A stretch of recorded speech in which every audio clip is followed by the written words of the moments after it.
We have just passed the 1 year anniversary under the tutelage of Ruben Amorim as Manchester United manager.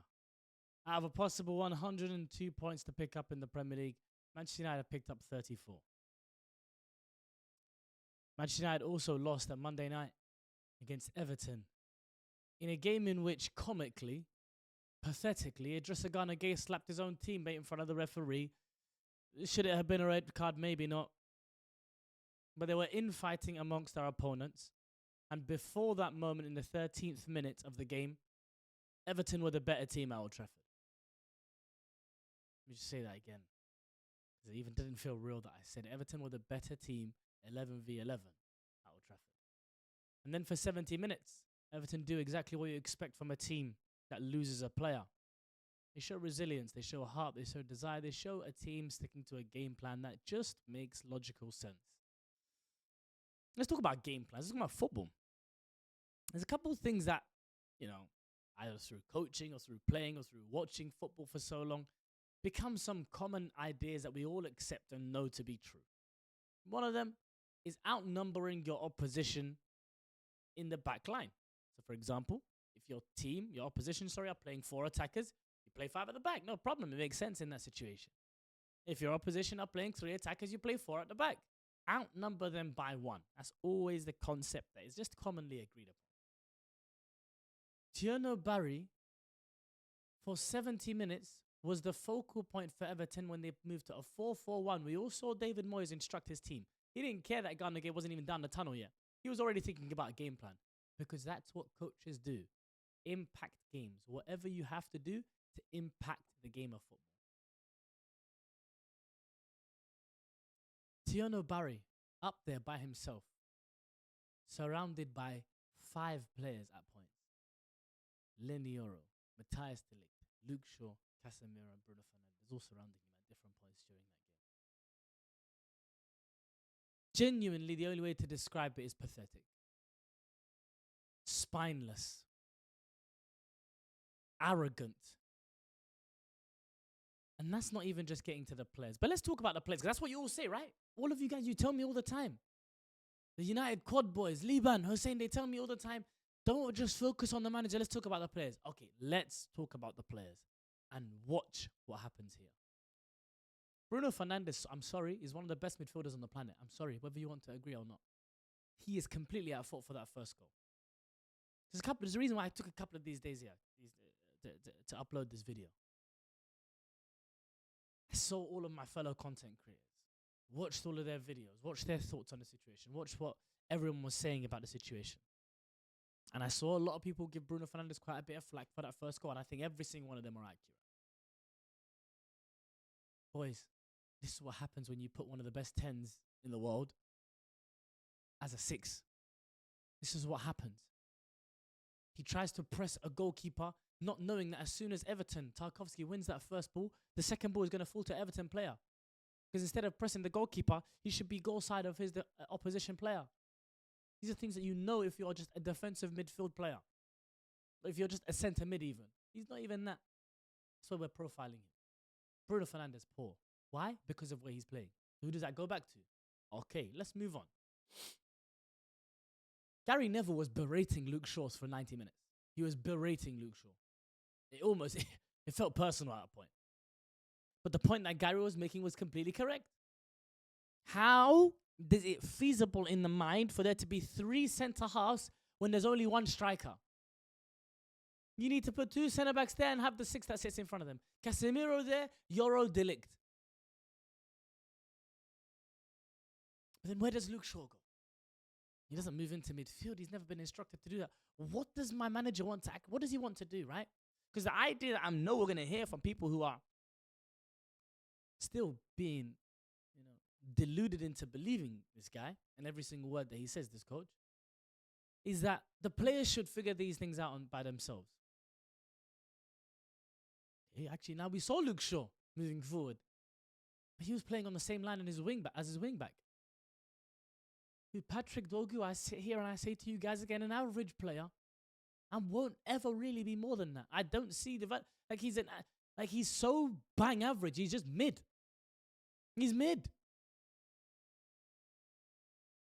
Luke Shaw playing on the same line as him. What does he do, the manager? Takes off Dogu, puts on Dallo. Ya ilah al-alamin. It's like, how can I make things even more awkward going forward? A lot of you guys, I know another narrative that will come. Abs, you were quiet. Why were you so quiet for so long? And when the things were going well and all this kind of stuff. Safe to say, those of you who watched the United quad knew exactly what I was talking about. I spoke about this quote here. Spoke about this quote here that my friend Umir tweeted. Under Amorim in the Premier League, United have 1.79 points per game when having less than 50% possession. When United under Amorim have more than 50% possession, it drops to 0.83. They've won 6 more points, the total is 25, in the 14 games played with less than 50% possession than the 23 games they played with more than 50% possession. 19 total points. I read this stat here on the United quad, because although the stats back it up, this is something you can see with your eyes. Anytime Manchester United is given the opportunity to try and build up play themselves, we refuse to do it. As a team, as a collective, we refuse to do it. And that comes from the energy from the dugout. Let's talk about some more players. Joshua Zirkzee had his first start in a while, and I was calling for him to start this game. And although we saw some bright moments with the link-up play that we all know him to provide, we all know him to be a good player. It was this game Manchester United decided would be the game in which you go to being a crossing team. When our new signing Benjamin Sesko, who has been touted as the super athlete, that is, his foot can reach the rim of a basketball, this is now the player. Now when Zirkzee comes on, the player that makes sense for the ball to be on the feet, that's when we decide to become a crossing team. I don't want to take anything away from Everton. Unbelievable effort, unbelievable game plan. Iliman Ndiaye, beautiful player. Jack Grealish, lease of life. Garner controlling the game. That's Jimmy Garner, not Trisha Garner. They lost out on a leader in Seamus Coleman early on. Tarkovsky, Michael Keane, O'Brien. I want to give them credit, but I want to say it was an easy day out for them as well. Really played into their hands. Mikalenko at left back. Really played into their hands. Turner Barry, link-up play. His link-up play was really good. A lot of aerial duels won. A lot of good passing and link-up play with his other offensive players.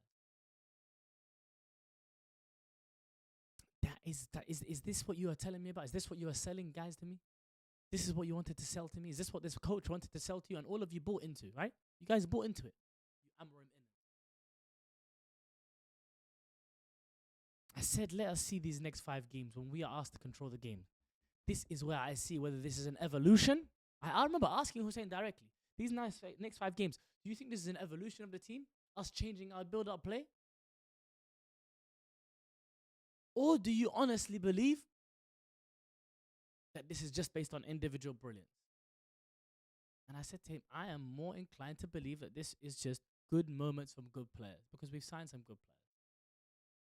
And you're going to have games like that by our good players. Ahmad was probably going forward, Ahmad was the one that had that fake shot, drag back near post, reverse shot near post. Other moments where he's engaging defenders. Bruno really wasn't there. Zirkzee, other than that header that Pickford saved, quite dramatically, if I'm being honest. It was a good header, don't get me wrong, it was a good header. But I'll be honest, guys.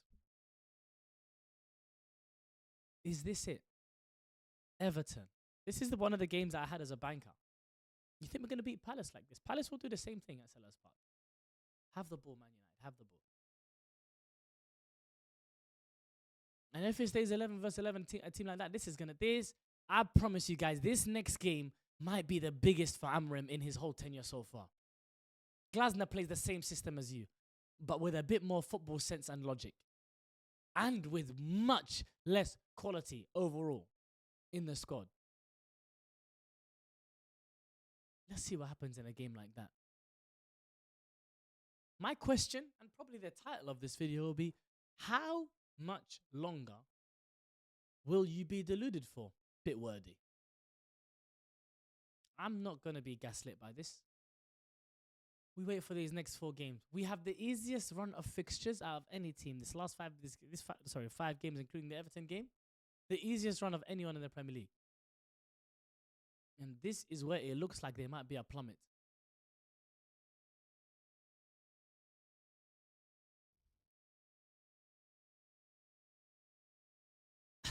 It just reminded me of something looking at this lineup. I was sat with Gaffer Maz at the Copper Box Arena 2 games before STSFC played against NDL in the big beta squad derby, in which I was up there with the ultras, giving as much love and support as we can to the boys, and they made us very, very proud.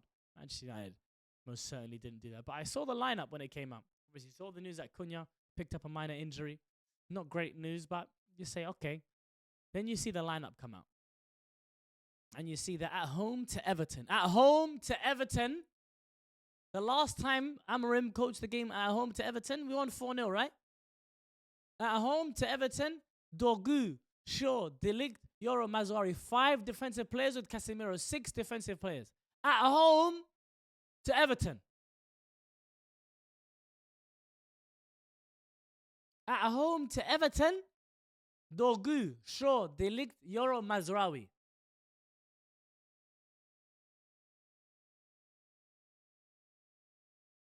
How does it make sense in the mind of any manager to not at least keep Ahmad?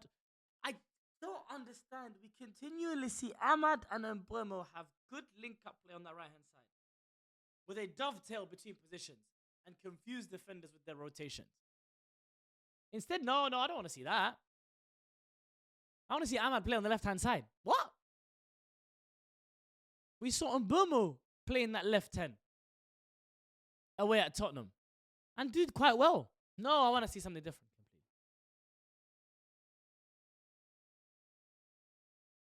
All of his decisions defy logic. All of these player issues. You guys want to talk to me about players? Tell me a player that's been profiled correctly. Tell me someone that's been coached. Tell me someone that's improved. Every time I go on the United Quad, every time I interact with you guys on social media, you act like it's me that's going crazy. You make me feel like I'm going mad.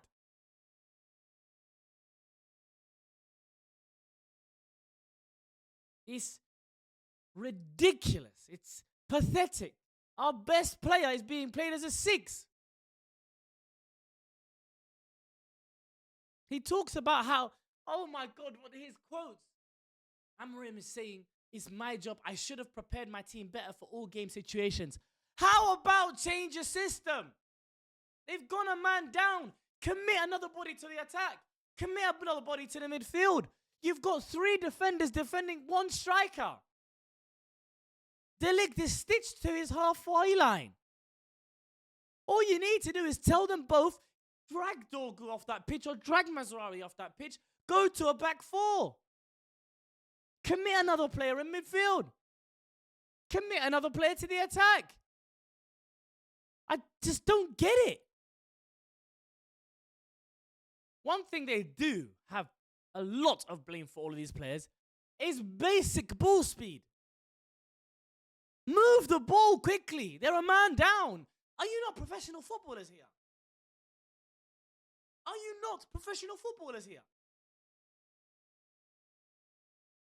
Have you not played games of football since you were kids? You're grown men. They have a man down. It means 2 things. Off the ball, we can press man to man. We have a spare man. Off the ball, that's off the ball, sorry. On the ball, move the ball quickly. Move it side to side. These are basics of footballing fundamentals. And when it comes to this coach, basic of footballing fundamental, you have 1 striker, put 2 centre-halves, nothing much more left for you to worry about. Commit both of your fullbacks to the attack.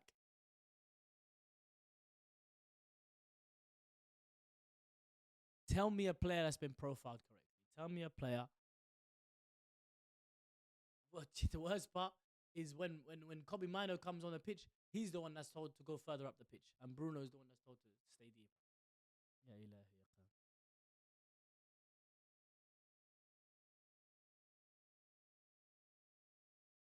Happy to see Lissandro Martinez on the bench. Happy to see Shea Lacey on the bench, but we know that's a gimmick. It's a gimmick because this manager doesn't give a shit. He's not going to promote any youth anytime soon. 34 points out of a possible 102 in the Premier League. Enjoy the Amorim era.